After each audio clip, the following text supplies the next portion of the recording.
Un exercice, c'est pour tester le fonctionnement des services de secours, des services d'information de la population, et de pouvoir cadrer avec la direction de l'établissement si tous les dispositifs de secours sont bien rodés.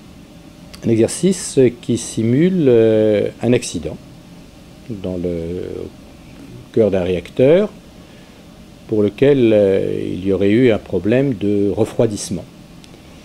Les conséquences concrètes sont des risques de rejet atmosphérique qui nécessitent des mesures particulières de protection de la population. Ça peut être un nuage qui pourrait se dégager, transporté par le vent et contaminer la population.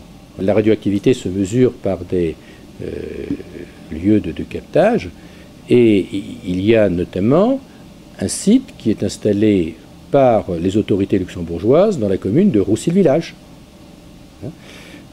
Ça, c'est l'aspect concret permanent. Et lorsque nous sommes dans des exercices, les autorités luxembourgeoises sont invitées à la préparation de l'exercice, et aujourd'hui, il y a des représentants du Luxembourg, de la Sarre aussi, de notre voisin, on est dans un pays des trois frontières, qui sont invités à participer aux travaux du COD, du comité opérationnel de commandement qui se tient à la préfecture, sous l'autorité du préfet. C'est en fonction de l'évolution de l'incident ou de l'accident que les mesures sont appropriées. D'abord, on détermine quels sont les axes du vent qui pourraient déplacer un éventuel nuage. Ça ne peut pas se répondre de manière uniforme autour de la centrale. Il y a des conditions climatiques, bien évidemment. En fonction de la gravité, de la pollution éventuelle, des risques éventuels, on décide dans un premier temps, après avoir lancé les sirènes, avec aussi un système d'automate qui va déclencher les lignes téléphoniques fixes dans le périmètre, d'informer la population en leur demandant dans un premier temps de rester à l'abri. Ce n'est que dans un deuxième temps, si véritablement les risques avérés sont plus importants, que l'on peut recommander à ce moment-là à la population d'ingérer des pastilles d'iode qui ont un effet sur la thyroïde, et puis éventuellement, si le risque était beaucoup plus important, à ce moment-là, d'évacuation de la population.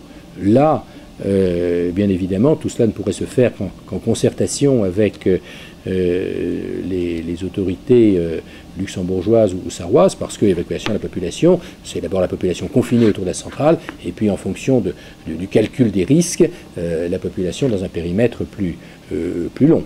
Moi, je constate la bonne opérationnalité des moyens de secours humains et de leurs décideurs au niveau de la proximité de la centrale de Cattenom.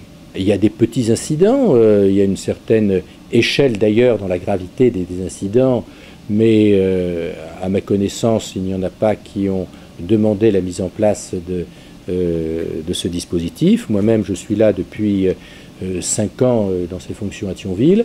C'est le 3e exercice auquel je participe, le 2e de sûreté nucléaire. Il y a 2 ans, on avait eu un exercice d'intrusion, je dirais plutôt sur la sécurité que sur le risque sur la sûreté nucléaire. Je n'ai pas eu connaissance d'événements graves qui auraient nécessité la mise en place de ce dispositif à ce jour. Je crois que la centrale va fêter son 24e anniversaire cette année.